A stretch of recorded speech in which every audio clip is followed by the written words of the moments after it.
Aleluia, aleluia, é isso mesmo. E nosso tema hoje a gente vai estar tratando de um tema muito importante. Eu acredito que você que está nos ouvindo, Deus tem queimado algo no teu coração, Deus tem falado algo contigo, que só você e Deus sabe, né? Às vezes muitos não sabem, muitos não entendem, não compreendem, mas eu tenho certeza que você compreende, você entende, né?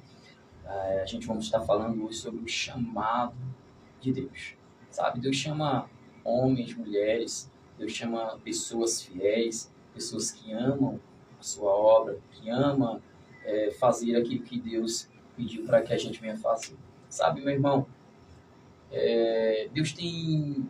Como é que eu posso estar falando para você? Deus tem escolhido pessoas para fazer coisas aqui, a qual outras não têm recebido. E a gente tem que respeitar isso e entender. Mas eu também entendo que Deus chamou pessoas para fazer grandes coisas, que Deus vai usar pessoas para fazer o sobrenatural mesmo aqui através do Espírito Santo, sabe? Eu sei que Deus tem falado algo com você através da palavra, eu sei que Deus tem falado com você através de sonhos, de visões. Então é algo que nós vamos estar tratando. Como é que o chamado de Deus acontece? Como é que o chamado de Deus vem? Será que é quando a gente nos converte? Será que é lá no ventre da barriga da nossa mãe? Será que é a gente indo à igreja? Será que é apenas a gente lendo a Bíblia? Eu sei que tem uma maneira correta, tem uma maneira certa que Deus chama pessoas. Amém, meu irmão? Então é isso aí. Irmão Irã, a gente podemos estar tocando bola um para o outro e pastor Ailson aí acrescentando as pérolas a qual Deus já tem entregado a ele. O que é que vocês acham sobre isso, irmão Irã? Amém, meu irmão. Eu vou pegar aqui as suas perguntas e vou só repassar para o pastor. Vou deixar ele hoje vai se responsabilizar. E a primeira pergunta, pastor, essa noite para o senhor é: como fazer para identificar o chamado de Deus na nossa vida? Rapaz, isso é muito importante entendermos isso. E como é importante entendermos que no corpo de Cristo não tem ninguém inútil. Pelo contrário, você é útil no corpo de Cristo. E sabe, a única forma de entendermos o nosso chamado dentro do corpo de Cristo é justamente você fazendo parte do corpo. Ou seja, aquilo que cabe dentro do seu tempo, dentro daquilo que você está dentro de uma igreja, um local, estando disponível a servir ao Senhor. Eu passei um tempo, aprendendo no verbo da vida, e eu vi pessoas, rapaz, sabe, com um gabarito lá em cima, como advogados, juízes, pessoas em alto escalão, mas limpando o banheiro, pessoas varrendo a igreja local, pessoas despontando em coisas que muitos olhavam assim e diziam: rapaz, isso é humilhante demais. Mas deixa que não, faz parte do treinamento, faz parte do crescimento, para que a vocação de fato possa aparecer e despontar, e com certeza irá, esse é um caminho a servir ao Senhor onde ele estiver. Então, pastor, pelo que eu entendi do que o senhor acabou de falar, quer dizer que uma das formas que eu posso descobrir o meu chamado, algo no corpo de Cristo que Deus tem para a minha vida, é servindo mesmo, me envolvendo, no caso. Não tem como ser diferente, né? E entendendo que é interessante, porque chamado, ele vem e chama. E a gente pode ver diversas, não só no grego só, mas também no português, também vem de vocação. Todos nós somos vocacionados, seja no natural ou no espiritual. Agora, uma coisa é sua vocação natural, estando entrelaçado com aquilo que é espiritual. Vamos perceber aqui alguns textos que vamos estar lendo, né? E vamos desenrolar a questão da compreensão do chamado. E às vezes é interessante que Deus chama uma pessoa e muitas das vezes as pessoas não entendem o chamado dela e aquelas pessoas vai ver pelo tempo. Eu vi algo interessante que revela o chamado de uma pessoa, não é só os frutos dela, mas é aquilo que ela consegue romper, ou seja, os obstáculos, os problemas que ela consegue resolver. Porque em meio, quando cai um avião, você descobre uma pessoa que de fato ela entende a sua vocação e ela se desdobra para poder sobreviver e socorrer aqueles que de fato estão ali naquele avião que sobreviveram também. E a gente vai reconhecer um líder, né? Conhecer uma pessoa que de fato ela está aprendendo, né, que nasceu para aquele cargo, mas tem pessoas que estão adormecidas. E palavras como essa, com certeza, vai avivá-la e vai, com certeza, né, despertá-la, porque eu acredito que não existe ninguém sem chamada, sem vocação. Eu não gosto muito dessa palavra quando é usada assim. Isso é usado muito em evangelismo, né? Pega uma pessoa, seja ela uma pessoa, vamos dizer assim, a que esteja nas drogas, na prostituição. E a pessoa diz, olha, você tem um grande chamado, Deus tem um grande plano na sua vida, sim, como que se não tivesse para a vida de todos. Mas, na verdade, esse grande plano, às vezes, quem mede é o homem, não é Deus. Porque, às vezes, aquilo que é grande para você, para Deus é pequeno.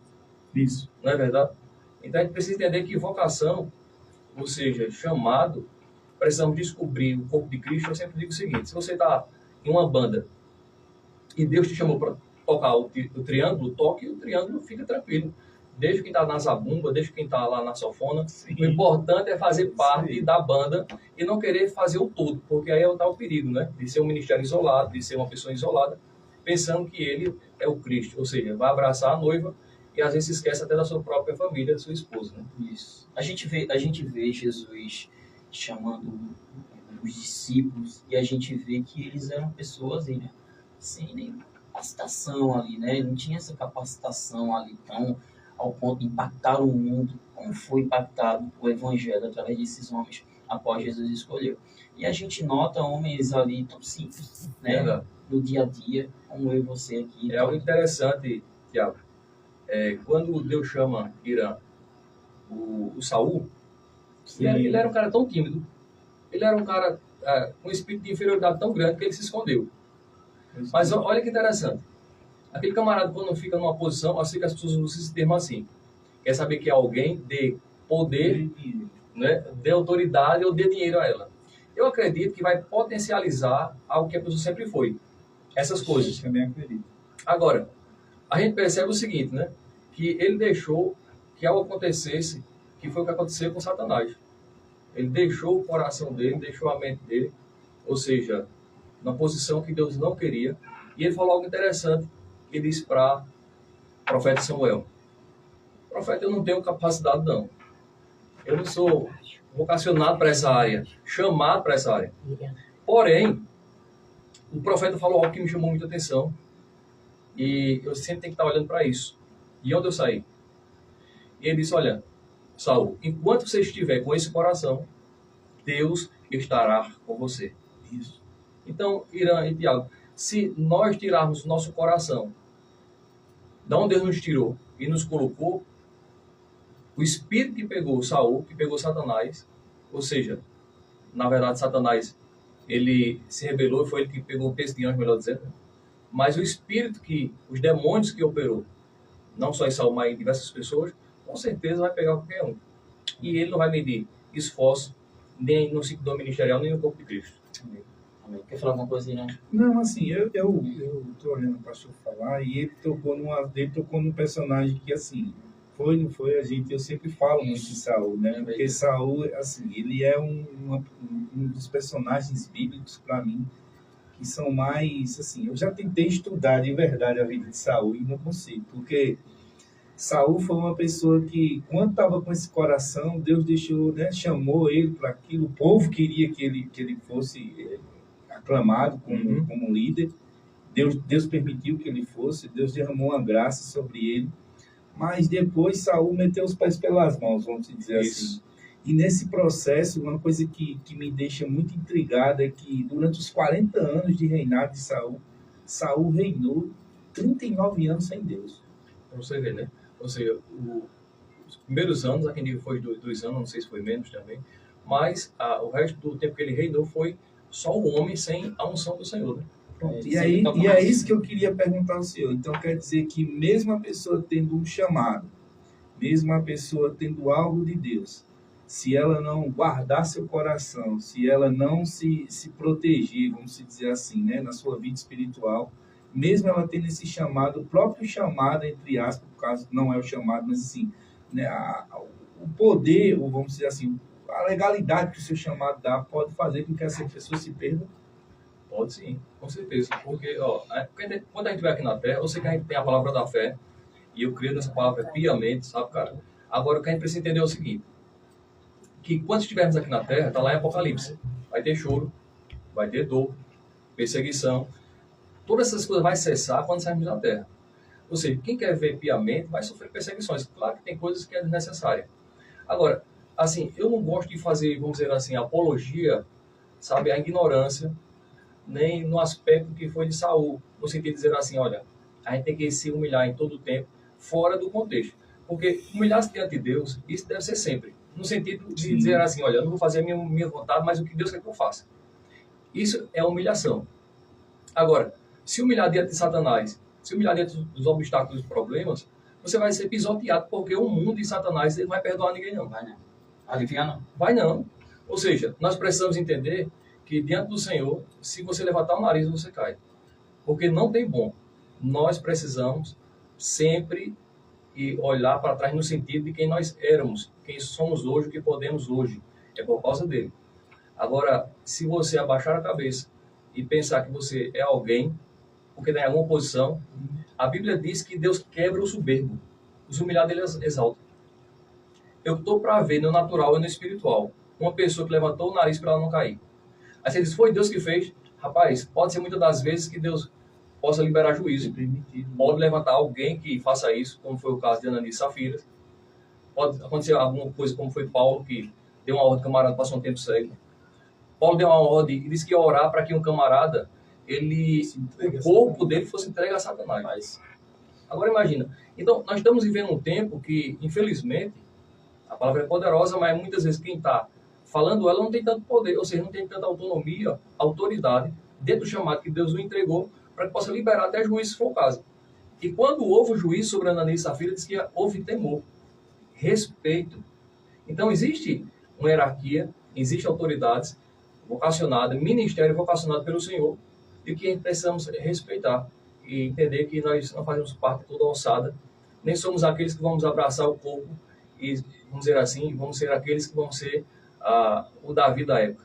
Eu sempre tenho isso em mente, sabe, que hoje eu quero entender o povo que Deus quer me entregar e me dedicar àquele povo. Porque não adianta você pensar que às vezes você vai ter 20 igrejas, 40 igrejas, que todo mundo vai lhe conhecer, e às vezes só tem para você uma cidade, só tem para você um povo. O que é que você passa? Algumas pessoas. Né? Algumas pessoas. Esses dias, só atrapalhando o senhor, esses dias a gente falava sobre isso, né? Assim, porque às vezes existem pessoas, né? Pessoas que foram chamadas no corpo de Cristo, chamado pastoral como o seu.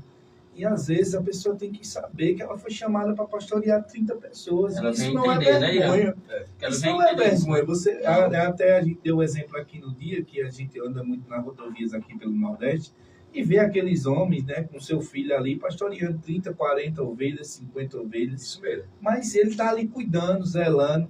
E o próprio Davi, dando conta, né, Irã? E o próprio Davi dá exemplo disso, né? Ele foi chamado dentro do seu chamado, pode ter feito lá os seus erros, as suas coisas, mas Deus encontrou Davi cuidando das ovelhas do pai dele, né? Cuidando daquele pouco de ovelha do pai, dando a vida por elas. Então eu acho que a maior intenção do chamado de verdade, quando você tem um chamado, é você colocar o seu coração nele. Isso. É você saber que Deus lhe chamou, não importa se para 1 milhão, se para 100, se para 10 pessoas, mas contanto que você sirva, você ame, você cuide dessas 10 pessoas como se fosse 1 milhão. E é interessante, né? Eu anotei algumas coisas aqui, mas eu acredito que a gente vai nem falar sobre o que eu anotei. Mas vamos falar sobre o chamado de forma muito prática para que você venha entender. Eu acredito que a palavra ela deixa muitas coisas claras para nós sobre o chamado. E uma delas, eu vou até abrir aqui para a gente ler. Sim. Vamos lá em 1 Timóteo.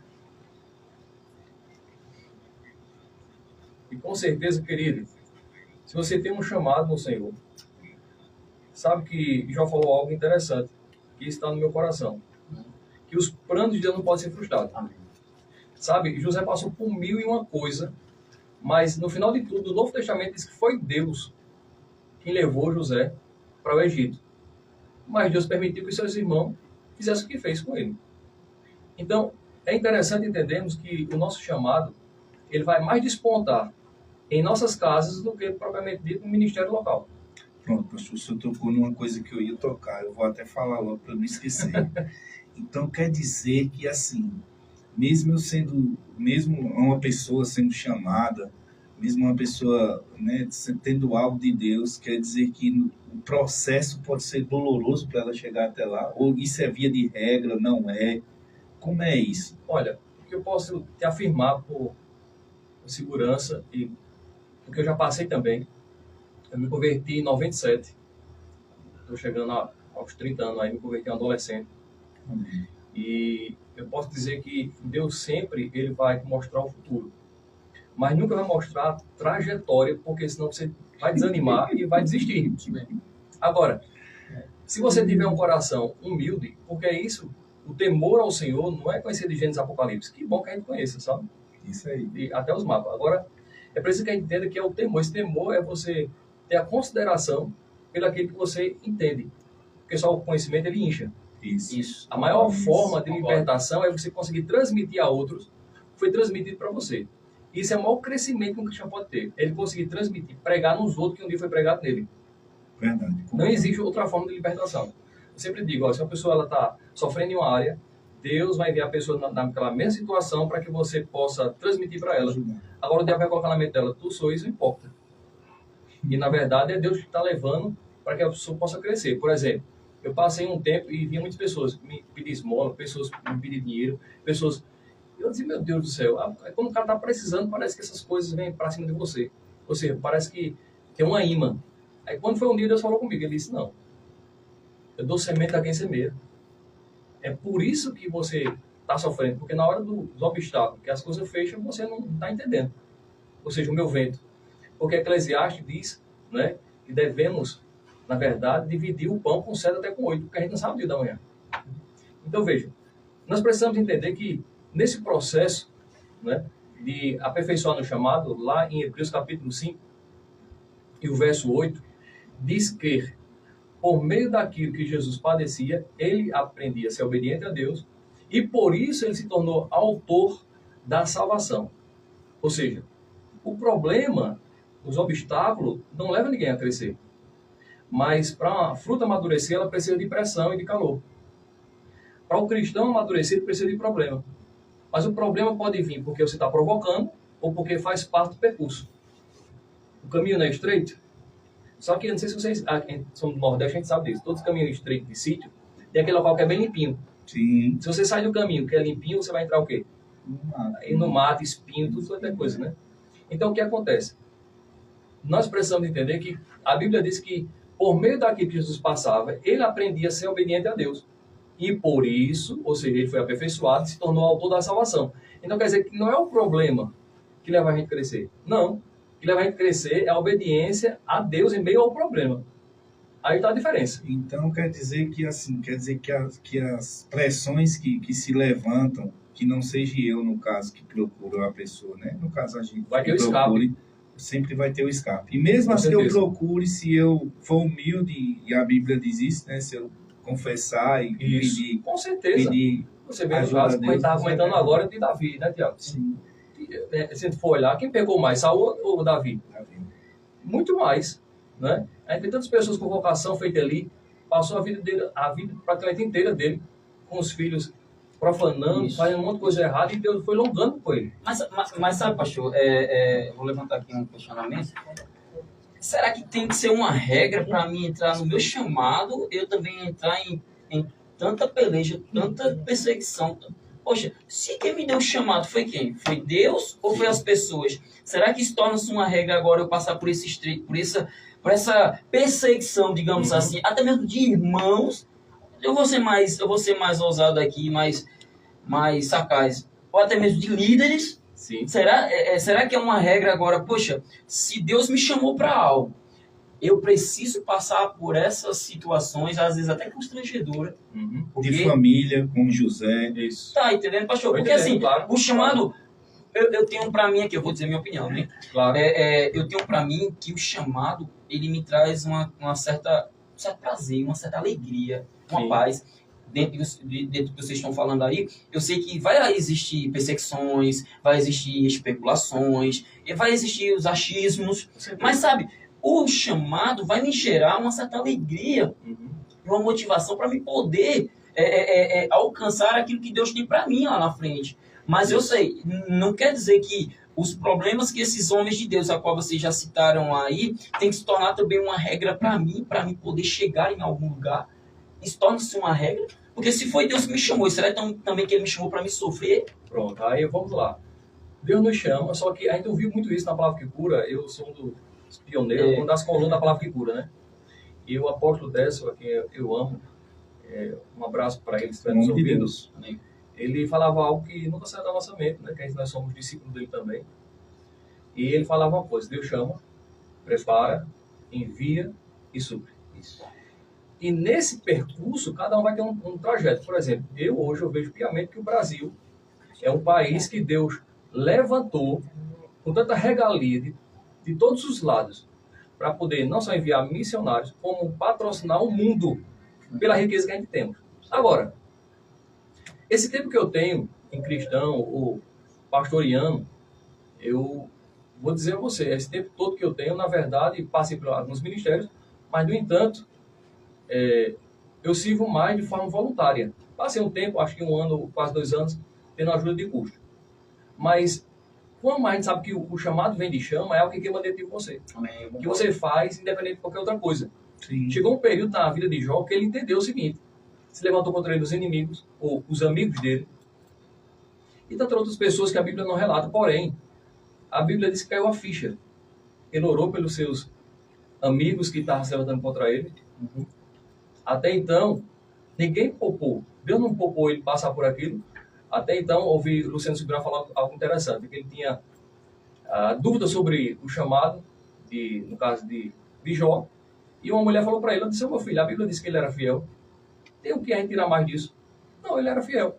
Ou seja, mais do percurso na trajetória dele, dentro, vamos dizer assim, geografia dentro do país, ou dentro daquele período, sabemos que existem dispensações diferentes, mas mesmo na Nova Aliança, você vai ver aqui, Paulo falando, né, a Timóteo, a gente vai ler capítulo 3, do verso 1 em diante, respondendo a você aí também, Tiago, de que Paulo, ele falou algo interessante, né? Ele disse, olha, aqueles que quiserem viver piamente vão sofrer perseguições.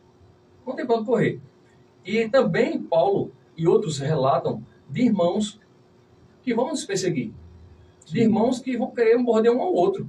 Faz parte. Jesus era Jesus, mas ele andava com Judas. Em todo o tempo. Então, por mais que a gente não queira, vai ter pessoas que vão andar conosco um período. Claro, vai ser um círculo, se você entender, às vezes você não vai se aproximar, não vai se associar.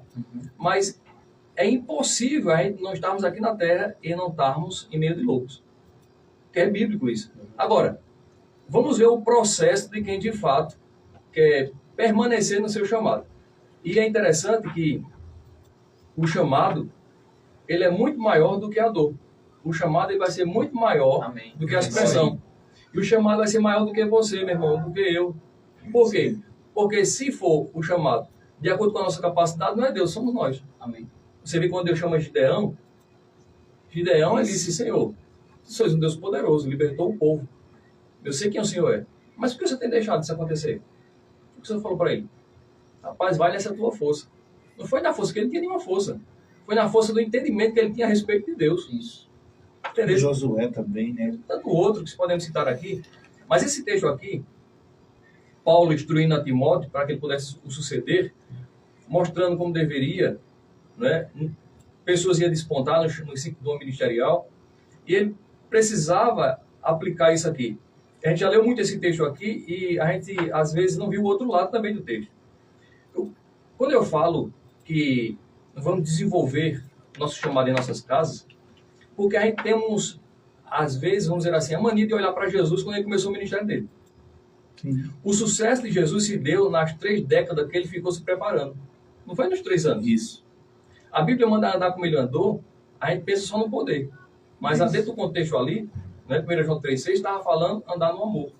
Eu te pergunto, Jesus andou no amor quando ele começou o ministério dele, durante 3 anos, foi os 30 anos que ele suportou os irmãos dele, a parentela, tudo ali. Então, quer dizer que, de fato, por mais que a gente corra, na nossa trajetória, quanto maior for a nossa vocação, quanto maior for o nosso chamado, mais pressão a gente vai suportar. Ou vamos ter que suportar e temos que se apegar à palavra. E é interessante que todas as vezes que Deus vocaciona uma pessoa, pode ver, por que Deus deu o Senhor José? Porque sabia que ele ia ser vendido pelos irmãos, que ele ia ser preso como estrupador. E Deus sabia tudo aquilo. Isso é a presciência de Deus. Agora, e usá-lo lá na frente para aí eu estava conversando com o irmão disse para mim, disse, pastor, Deus me deu uma visão e eu ia ter uma loja muito grande. Eu disse, que maravilha, rapaz, foi bom demais. Vamos orar, vamos pegar junto. Eu não quis, na verdade, entristecer ele, mas já sabia que ia vir pressão. Aí eu fiquei calado. Por quê? Porque eu não vou trazer algo que vai trazer à memória dele esperança. Então, eu fiquei tranquilo. Não foi 15 dias que ele ligou para mim. Cheguei lá, tava uma pinhão, cabeça lá triste. Isso que foi? Ele disse, olha, fica a minha loja, não quero mais nada, eu vou acabar com tudo. Isso que foi que aconteceu. Ele disse, não é porque é pressão demais. Eu disse, você não disse para mim que Deus tinha me mostrado. E aí? Algo tão grande. O Senhor agora é aqui, serve dos outros de Deus. Entendeu? Então, isso aqui é poderoso quando Paulo fala o seguinte. 1 Timóteo capítulo 3, versículo 1, ele diz, esta palavra ela é digna de crédito. Se alguém almeja ou deseja ser bispo, é algo excelente. O fato de ser algo excelente não quer dizer que não vai ser desafiador. Não quer dizer que não vai ter perrengue. Claro, é feito eu falei. Se você tem um líder maduro, é outra coisa. Sim. Ou seja, vai ter mais facilidade? Vai. Mas, porém, talvez você não tenha tanta, vamos dizer assim, resistência. Isso. Quem tem mais resistência do que os homens de antigamente? As mulheres de antigamente, que a gente está na rapinha deles. Isso. Só os homens e as mulheres de Deus que se levantam hoje. Isso. A Bíblia diz que nos últimos dias, né, Tiago? E Irã. Isso. Que os jovens, eles iam profetizar, eles têm visão. Mas para isso precisa que os adultos sonhem. É isso aí. E esse sonhar não é dormindo não, meu irmão. Esse sonhar é acordado. Porque o pai que não sonha, o filho não profetiza, o filho não tem visão, pensa pequenininho. Porque problema, obstáculo, não precisa ser crente não. Só precisa estar vivo. Verdade. Esteve vivo, vai ter pressão. Vai ter tribulação. Agora, claro que sabemos que existe, como você falou aí, né? Existe ministérios que estão em fase de desenvolvimento, crescimento, e vai ser injusto, tanto líderes como as ovelhas também, porque as ovelhas, elas são cuidadas, ela erra, mil uma forma e o pastor está para acolher. Mas se o pastor errar, quem vai acolher ele? Não é verdade? Agora, olha que coisa interessante. Ele está falando que é um mesmo episcopado, ou seja, que seja um pastor ou um ministério, ou um dom ministerial, almejar algo bom, algo excelente. Porém, ele fala o seguinte, é necessário que o bispo, ou seja, a pessoa que deseja algo espiritual, um dom espiritual, seja irrepreensível. Agora, veja, ele está falando aqui para uma pessoa ocupar um cargo. Até ele não ser irrepreensível, ele vai ter que passar por mil uma coisa. E cada um na sua raia, ou seja, cada um na sua deficiência. Pronto, eu faço parte hoje da Igreja Bíblica Aliançada, do presidente pastor Luciano Souza, e ele fez parte conosco na Palavra que Cura. E ele lá passou vários anos, pastor Décio, mas tinha uma área que ele precisava passar por lá para ele ser afiado. Ou seja, a Bíblia diz que o irmão afia o outro. Vamos ler aqui e vamos entender de que o chamado ele é belíssimo, mas a preparação é a realidade. Ou seja, Deus às vezes ele esconde o gigante entre aspas, porque às vezes não temos maturidade para enfrentar o gigante. Porque só Josué e Caleb voltou para trazer ânimo para o povo. Diz que os 10 colocaram o povo para se lamentar, chorar, milhões de pessoas gritando. Imagina, e queria matar eles. Foi preciso a intervenção de Deus para que ele não morresse. Então, vai acontecer, vai. Eu já estou convencido de que eu faço parte do corpo de Cristo, de que eu não vou tentar, vamos dizer assim, tapar ou consertar a igreja ou querer estar com o controle na mão. Porque é grande a responsabilidade. Você me conhece, Thiago, já faz um bom tempo. E você sabe que eu estou me preparando já faz mais de 20 anos para ir para Arapiraca.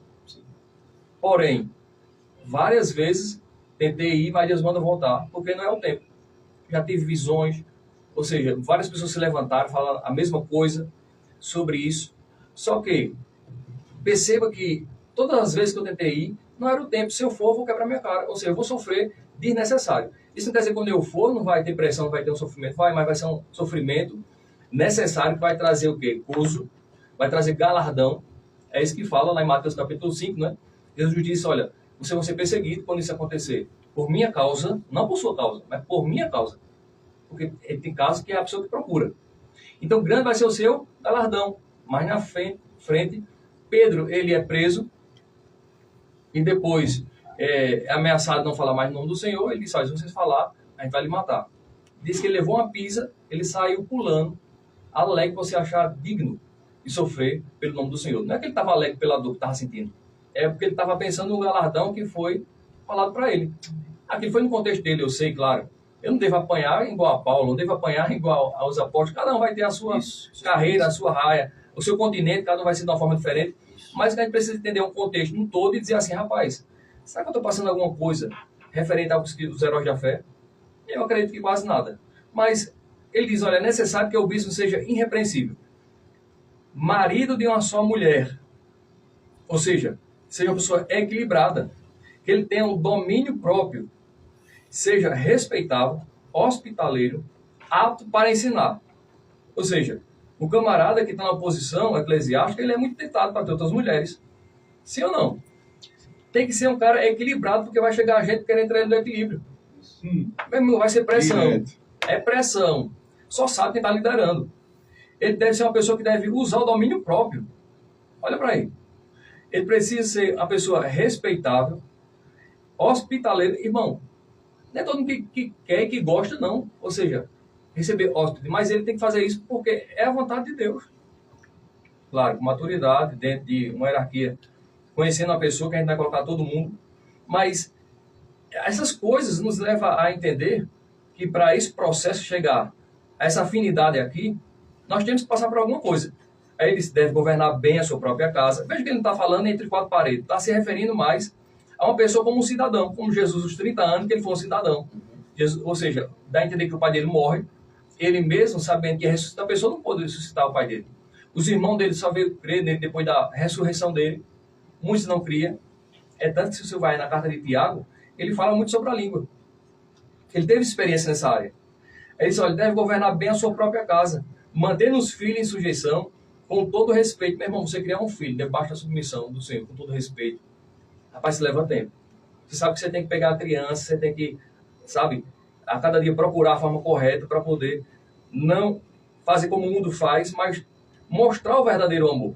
Hoje a gente tem um monte de gente no presídio porque pessoas que não sabem ouvir o não, que aleijaram seus filhos. E na igreja tem muitas pessoas assim. Ah, não, porque Deus é amor, porque Deus é misericórdia. É de fato. Mas não coloca disciplina nos filhos. Não ensina os filhos na prática. A Bíblia fala, né, lá no Salmo 127, que filho é feito flecha na mão de um valente. Ou seja, somos nós que vamos impontar. Não mostrando o caminho, mas dentro do caminho. Mostrando dentro do caminho. Aí diz, olha, se alguém não sabe governar a igreja local, como cuidará da igreja de Deus? Está escrito assim? Não. Se alguém não sabe governar a sua própria casa, como vai governar a obra de Deus? Ou seja, o que Deus está nos mostrando aqui, Tiago, Irã, é de que a nossa casa não vai ser um campo um campo de concentração, mas um campo de treinamento. Eu sempre digo, se você estiver bem em casa, você vai entrar no inferno assobiando. Não importa se o seu pastor, se o ministério que você tem, não importa quem pensa ou deixa de pensar, você vai concluir o que Deus tem para a sua vida. Verdade. Agora, não é? Como é que você falou? Ou seja, você vai entrar no inferno assobiando. Vou guardar essa. Porque, veja, Eli, ou seja, foi aquela tragédia com os filhos dele. Imagina. Você vê, no caso de Samuel, foi um dos maiores profetas, mas foi uma desgraça também com os filhos dele. Você vê Davi do mesmo jeito. Agora, quando você olha para... Já o Samuel, né, já o Saul foi o contrário, né? O Jonas foi um filho honrado, honrou o pai até o final, tentou alertar o pai de tanta besteira que o pai estava fazendo e ele teve a capacidade de dar a vida pelo pai, junto com o pai. Quando ele viu o pai morrer, quis morrer na mesma espada. O que ele quer dizer quando ele diz que aquele que sabe governar a casa dele sabe governar aquele que Deus vai entregar aí?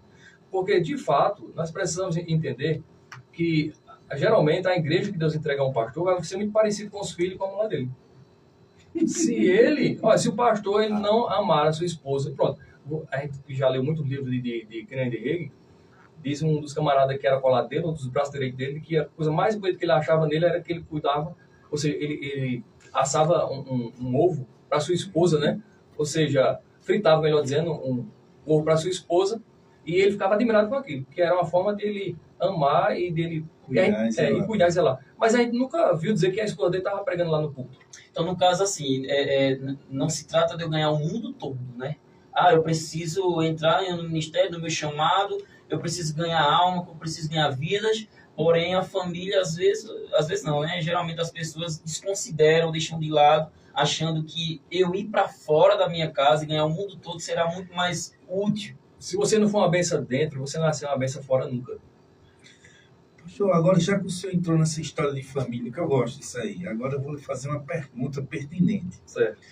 O marido tem um chamado, Ok. no corpo de Cristo, vamos supor, um chamado pastoral. A mulher não entende isso. Como é que se faz para ela entender esse processo? Porque às vezes pode acontecer isso, Sim, né? claro, e é mais o que seu acontece, marido né? despontar, Isso. despontar, e ali a mulher não ser vocacionada para estar no púlpito, Isso. mas foi chamada para estar ali envolvida, ajudando, né?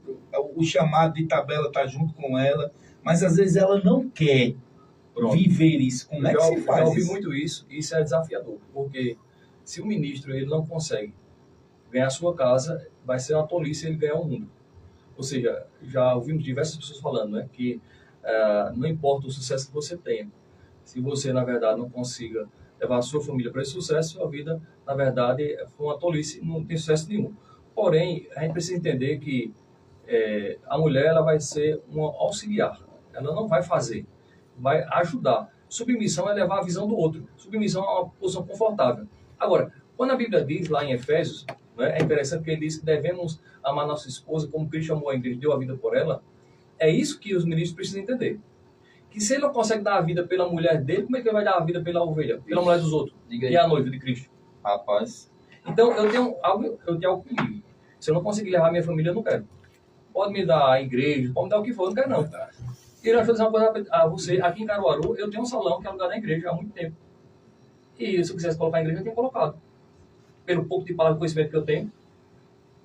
Eu não quero subestimar o conhecimento que eu tenho, mas também não quero levar. Mas eu quero dizer uma coisa, em Arapiraca, meu pai também tem salão lá alugado a igrejas.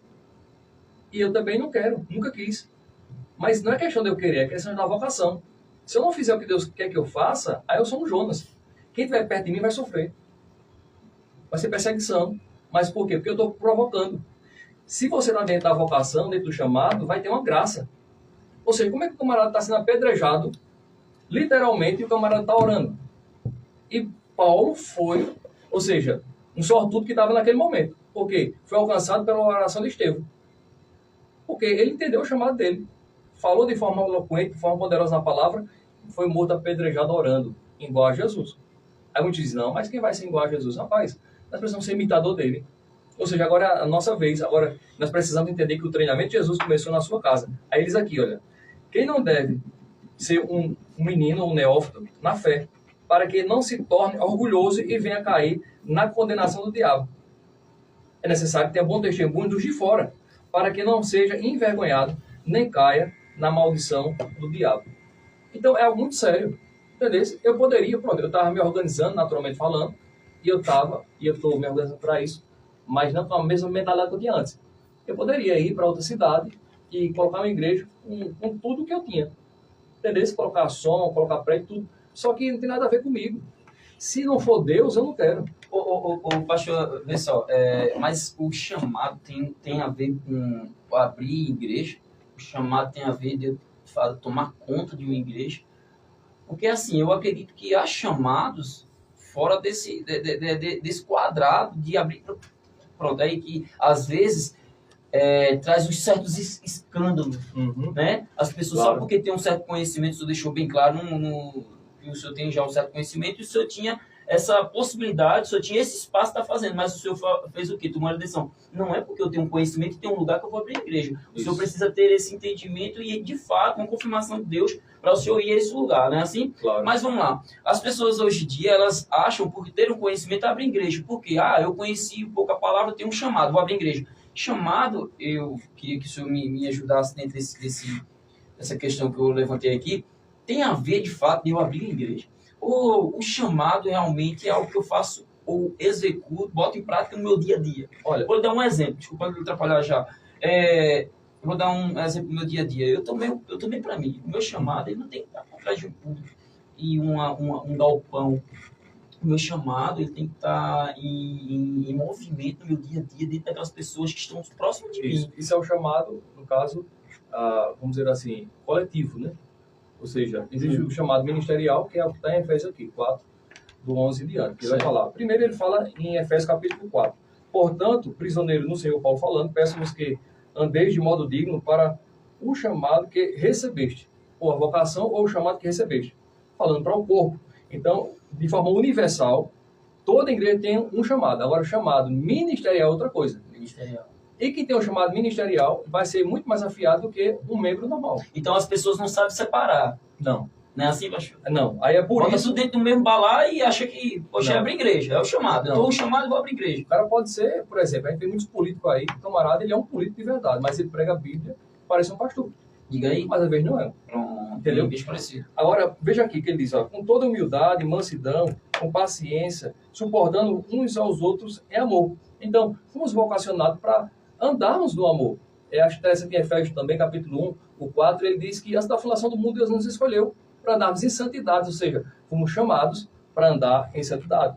Aí ele diz, procurando cuidadosamente manter a unidade do Espírito no vínculo da paz. Há um só corpo, um só Espírito, como também foste chamado, e uma só esperança do vosso chamado. Fomos chamados para estar o quê? Ou seja, em um corpo, e funcionando cada um na sua função. E sabemos que Deus é que distribui os dons como Ele quer. Há um só Senhor, uma só fé e um só batismo. Se referindo ao novo nascimento, um só Deus e Pai de todos, que é sobre todos, por todos e está em todos. Mas a graça foi concedida a cada um de nós, conforme a medida do dom de Cristo. Por isso foi dito, subindo para o alto, levou cativo ao cativeiro, deu dons aos homens. Ou seja, vocação, chamado. O que significa? Ele subiu, senão também desceu as partes mais baixas da terra. Aquele que desceu é o mesmo que também subiu muito acima de todos os céus para preencher todas as coisas. E ele designou uns para apóstolo. Quem é um apóstolo? Rapaz, se você for ver o começo de um apóstolo, primeiro, o cara, para despontar no apostolado, ele tem que ser pastor. O apóstolo é solitário.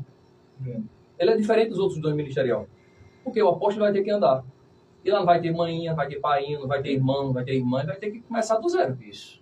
Então, um chamado apostólico, o dom ministerial, aí podemos ver aqui os 5 dons, que de fato a gente sempre ilustra como os 5 dons, como a palma da mão. É a mão de Deus, na verdade, vamos dizer assim, a cada dia, guiando a igreja para onde ela deve ir. Tem um texto lá em Pedro que ele diz o seguinte, né? Que devemos estar debaixo da mão de Deus, que no tempo certo ele vai nos exaltar. E essa mão de Deus aqui, quem seria? Os 5 dons. O 5 dom ministerial. Então quer dizer que por igreja, seja ela qual for, ser bem aperfeiçoada, ela precisa ter os 5 dons de operação dentro da igreja? Porque, na verdade, não existe missão de ramo. Se você não tiver introduzido no corpo de Cristo, vou usar para vocês mais abrangente, para a gente entender. No corpo de Cristo não falta nada. Falta humildade, falta compreensão. Amém. Mas não falta nada. Isso mesmo. No corpo de Cristo não falta 5 dom ministerial, não falta os 9 dons do Espírito, o fruto do Espírito, não falta nada. A questão é que, às vezes, você está começando em um ministério e você não é humilde para ir em outro ministério que tem aquele dom e pegar para você. Porque se eu tiver oportunidade, se Deus me der essa oportunidade em um dia, abrir a igreja lá em Arapiraca, eu sei quem fui na noção de, por exemplo, de evangelista. Vai buscar nele. Vou buscar ele. Você está entendendo? É um homem de Deus, tem fruto, tem. O que eu vou fazer? Ou seja, por que você acha que onde a gente anda tem muito pouco evangelista? Porque um só resolve o problema. Um evangelista, ele enche... Eu andei com um evangelista, andei com 2. Até o apóstolo 10, quando começou no Verbo da Vida, ele era conhecido como evangelista, certo? Mas andei com outro rapaz, que tem o chamado evangelista. E muitas igrejas ali, na caixa d'água, que ele abriu, que até hoje está aberta. Negócio de 2, 3 meses, 2, 3 igrejas, ele assim, de uma forma que eu andei com ele, que até crianças se convertia. Ele pregava poucos minutos. Atraía para a igreja local. Por causa do chamado. Ou seja, o chamado dele, ele chegava na favela e levava aquela multidão. E a gente não entendia. Amém. Hoje eu entendo que era o chamado dele. Ou seja, mas era uma pessoa que precisava de um pastor maduro para poder conciliar. Porque o 5 dom ministerial, todos eles precisam passar pelo período de pastoreio para ele entender as ovelhas. Porque senão ele pode trazer confusão dentro de uma igreja local, ou dentro de um ministério. Mas, veja, Deus designou, ou seja, Jesus, apóstolo, outros profetas, o profeta do Novo Testamento, ele vai trazer temor entre o povo. Por quê? Porque quem estiver vivendo de todo jeito errante, principalmente a liderança, vai ter que ter uma pessoa de Deus ali para que possa trazer norteamento, para trazer consequência para todos. Veja o cuidado de Deus, veja a mão de Deus. É interessante lá em 1 Pedro, quando ele fala assim, que devemos estar sobre a potente mão de Deus, que vai nos exaltar, ele dá uma exortação dizendo o seguinte: cuidado, porque o diabo, vosso adversário, está rugindo como leão, buscando a quem possa tragar. Então, Deus vai usar quem? O profeta. O profeta, então, na nova dispensação, ele não guia, mas alerta. Com certeza, o profeta o profeta do Verbo da Vida, né? Que também foi meu professor, Herênio, ele foi um cara que foi usado poderosamente para poder, né, Deus tratar da minha vida. 50% vamos dizer assim, do temor que eu tinha, do medo que eu tinha, né, da timidez, foi atrás daquele homem de Deus que Deus usou. Veja a importância de falar o oculto que ninguém sabia.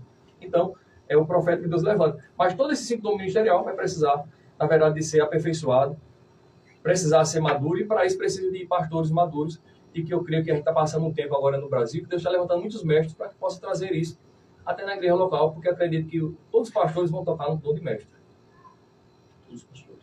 Tem que tocar. Tem que tocar, né? Porque tem que ensinar a igreja. Entendeu? Aí ele fala de outro aqui, né? De evangelista, que no caso a gente vê muito pouco, porque não é necessário. Porque se tiver...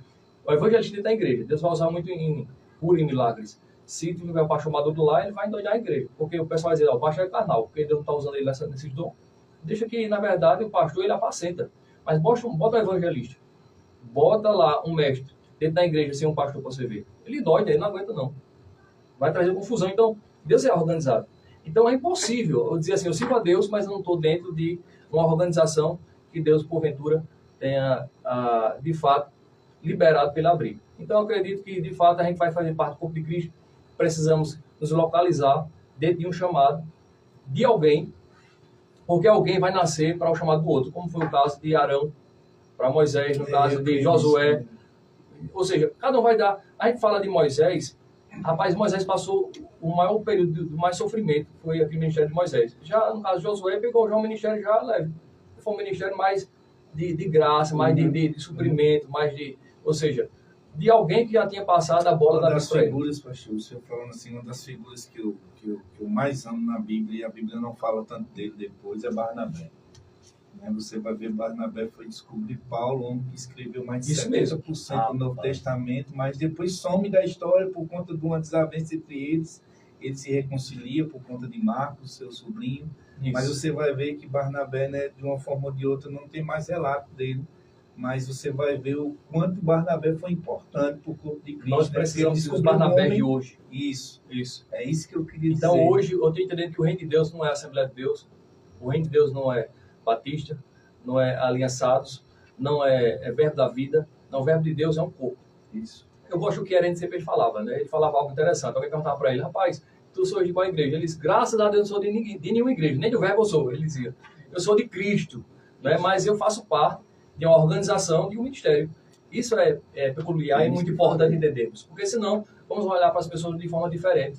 E isso o Senhor não quer que a gente olhe, que a gente possa ser maduro para isso, né? E a gente, no caso, nos complementa, um ao outro, nos completa, no caso, isso vai trazer um despertar em cada um de nós. Sem sombra de dúvida. Né? Uma motivação. Também existe o outro lado da moeda, que é aqueles que realmente vai querer abafar, vai querer se desmotivar. Claro. Mas existe sempre esses aí, a qual o William falou, o Barnabé, vai existir essas pessoas que sempre vai, ei rapaz, vamos lá, existe algo. Rapaz, tinha um camarada que estava pregando o evangelho na época lá, que viu Jesus pregando, os discípulos queriam parar.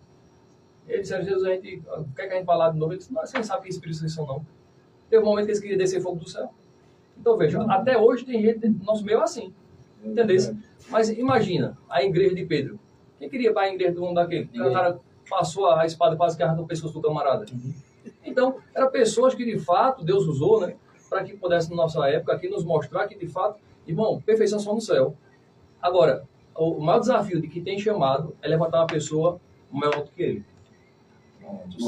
Vamos encerrar um minuto com isso aí. Quanto tempo tem aí, Davi? Como é que eu estou no chamado? 6 minutos. Show de bola aí. Presta atenção. Como é que eu estou no chamado e entendo de Deus que às vezes o meu discípulo pode se tornar maior do que eu? O que é que o líder deve fazer para guardar? Jesus. Porque agora vai entrar em outra fase. O líder guardar o coração para não matar o chamado. Aconteceu com Davi e Saul, né?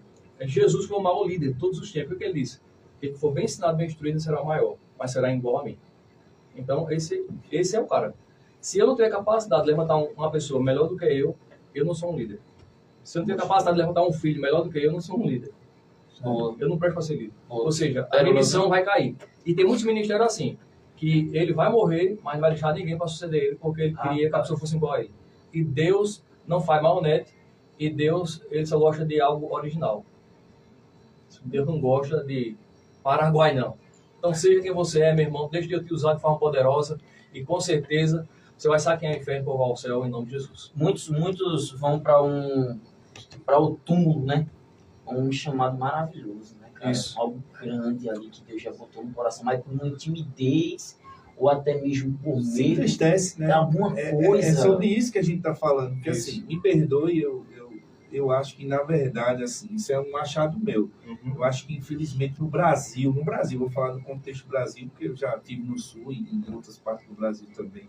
Eu acho que o que falta no Brasil mais para as lideranças são maturidade.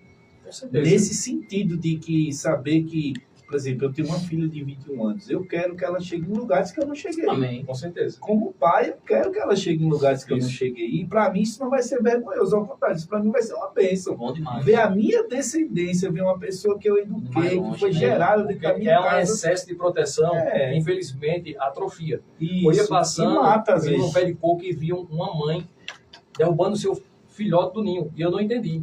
Eu fiquei arretado com aquela mãe. Mas eu assistindo televisão, ele estava mostrando que a mãe, por conhecer que o filho estava com capacidade de voar, estava levando ele para o lado do ninho. Para mostrar para ele que se ele não fizesse aquilo, que se ele não avançasse, se ela morresse qualquer dia, ele podia morrer, mesmo tendo pena, mesmo tendo capacidade de voar, de Tendo buscar seu asa. recurso, mesmo tendo tudo. Então vai chegar um período que, por mais que você não queira, você vai ser expulso do ventre. Vai ter que andar com suas próprias pernas. Então os tomar animais estão mais, vamos falar, estão entendendo, muito estão mais. E entendendo. outra coisa, eu estava vendo num programa na Eliana, isso faz uns 5 anos, É. e sobre adestrador de cachorro. E perguntaram para ela o seguinte, que o cara pegava cachorros muito bravos, que nem os donos estavam conseguindo colocar comida. Colocava, né, por debaixo da porta com uma madeira. Ele disse que depois de 3, 4 meses ele domava, esse cachorro ficava bem dócil. E perguntaram para ele algo interessante, que nunca saiu da minha mente. Ele disse, rapaz, é difícil domar um cachorro. Ele disse, olha, Liana, é mais difícil você doutrinar uma pessoa do que domar um cachorro. Por que isso? Porque o ser humano, quando ele se converte, ele precisa entender que ele entregou o domínio da sua vida ao Senhor. Ele não fala o que ele quer. Só que a maioria do povo não entende isso. Quer ele como só Senhor, não como Salvador. Ou melhor dizendo, quer como Salvador, mas quer como Senhor. E o maior desafio que a gente tem é, de fato, submeter a palavra para que a gente possa ser afiado. Porque Eclesiastes 10:10 diz que quando o machado está cego, coloca a força redobrada. Mas quando ele tem sabedoria, vai dar prosperidade e sucesso para a vida dele. Amém, pastor. Foi um prazer ter o senhor aqui. Que pena que o nosso tempo acabou. Queria Amém. dizer ao senhor que foi um prazer ter o senhor aqui conosco. Que Deus possa proporcionar outros momentos. O senhor já Amém, disse que não vem tanto assim, mas eu creio que a gente tem algo para sugar da sua Eu vida. senti da Foi parte um de Deus prazer ter o senhor quando aqui essa noite. o Tiago me convidou. Eu acredito que já vai estender a vocês também, que faz parte dessa mesa. E com certeza, em consideração a Tiago, pelo tempo que eu conheço, e sabendo que também tem unção, tem chamado de Deus, vocês têm. E é isso. Continuo correndo a carreira, perseverando nela e com certeza vamos se encontrar, né, por aí, fazer uma obra de Deus. Em nome de Jesus. Amém. A gente sempre fala isso, meu pastor, eu creio nisso. É o que a gente mais fala. Eu só posso aqui também agradecer também, sabe? A gente, quantas vezes o senhor me fez escala, o senhor me mandava para outros lugares, lembra do culto de pregação? Lembro. Às vezes o senhor ia me buscar em casa para a gente ir lá. E o senhor me ensinou um bocado de coisa dentro desse período da qual eu andei no solar. Subi muita coisa do Amém. senhor, sabe? E eu creio também no chamado que é na sua vida, não é por acaso. E quem, na verdade, deu a ideia foi esse moço. E aí, quando ele me falou dessa ideia, eu falei, já sei quem é. Aí eu entrei em contato com o senhor. Porque foi o que o senhor falou, né? A gente tem que ser afiado. A gente vai crescer junto com o crescimento das Isso. pessoas. Melhor do que... Não existe pessoas melhores para ensinar do que aquelas que estão passando para mim. E as pérolas foi soltado hoje à noite pra gente. Vamos crescer. Com a benção. Amém. Glória a Deus, pessoal. É isso aí. Estamos finalizando nosso programa Firmado na Palavra.